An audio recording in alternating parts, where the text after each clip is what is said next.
comment reconnaître la volonté parfaite de Dieu. Des fois, il est difficile de connaître la volonté de Dieu. C'est pourquoi nous tâtonnons. Nous la cherchons en tâtonnant. Tu peux croire que c'est Dieu et puis ce n'est pas Dieu. Tu penses que tu as compris mais tu n'as pas compris. Tu penses que c'était Dieu mais c'était tes pensées. Tu penses que c'était Dieu mais c'était le diable. Tu penses que c'était Dieu mais c'est un démon. Comment savoir qu'on est dans la volonté parfaite de Dieu? Premièrement, la connaissance de la parole. Amen. La parole. J'ai déjà raconté ça ici. Une sœur cherchait la volonté de Dieu. Elle devait voyager.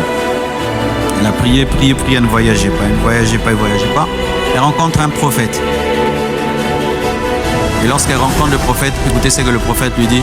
Il dit, ma sœur, tu as un secret dans ta vie que personne ne connaît. Ah, c'est ça, non? Un secret, c'est celui que personne ne connaît. Des fois, vraiment, vous faites trembler des choses. Hein? Nous tous ici, nous avons quelque chose que personne ne connaît. Vrai ou faux? Qui a quelque chose que personne ne connaît? Lève la main. Mais ce n'a qu'un lieu déjà. Petit prophétie bien. Ma soeur, tu as quelque chose dans ta vie que personne ne connaît. Maintenant, quand quelqu'un te dit, ma soeur, tu as quelque chose que personne ne connaît, que lui-même dise la chose. Maintenant, elle commet l'erreur, elle dit, oui, je ne suis pas vierge, mais mes parents pensent que je suis vierge.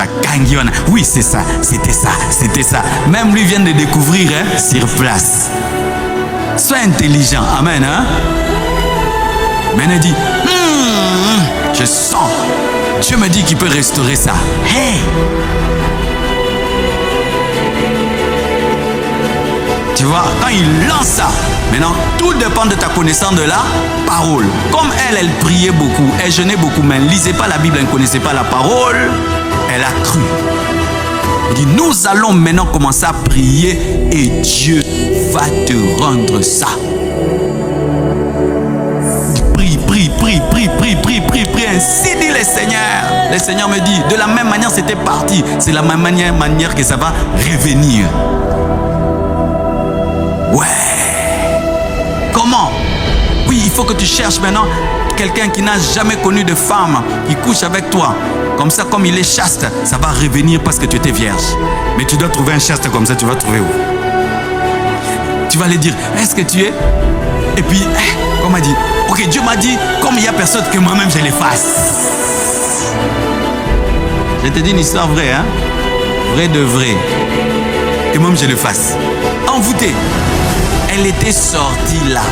Elle se retrouve dans une bicoque là-bas. On couche avec elle. Et puis Dieu me dit maintenant, on va faire des prières. Toi tu pars comme ça. Moi je pars comme ça. Débarrasse-toi de tout ce que tu as. Les téléphones, laisse ici. Les bijoux, laisse. Il faut qu'on prie sans tout ça là. Mais il faut se dépouiller. Il prie, il part. Il revient. Parce qu'il doit revenir pour te rassurer. Elle va prier là-bas haut. Et puis il revient. Elle prie. Elle part. Il prend et les téléphones. Et tout. Et ça en va. La fille revient. Il n'est pas là. Le téléphone n'est pas là. Tu vois quand on t'a eu, hein? Quelque chose te dit on t'a eu. Mais le temps que tu redescendes sur terre. C'est quoi qui me vient à m'arriver? C'est pas vrai. Un inconnu a couché avec elle comme ça. Pourquoi? Elle ne lit pas la Bible.